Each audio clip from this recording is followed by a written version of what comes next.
আইনের বাহিরে অনেক সময় কিছু করা যায় না। গায়ে যোগ দিয়ে রিয়াজ পাটারি আসলে আমাদের এলাকার একটা সম্ভ্রান্ত ফ্যামিলির সন্তান।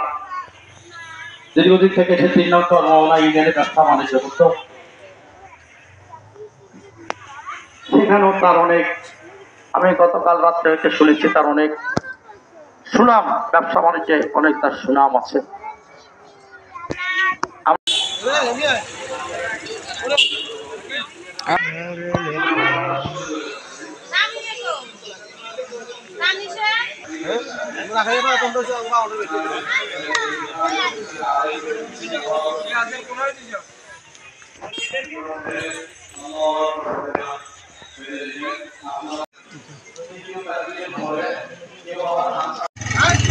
বাবা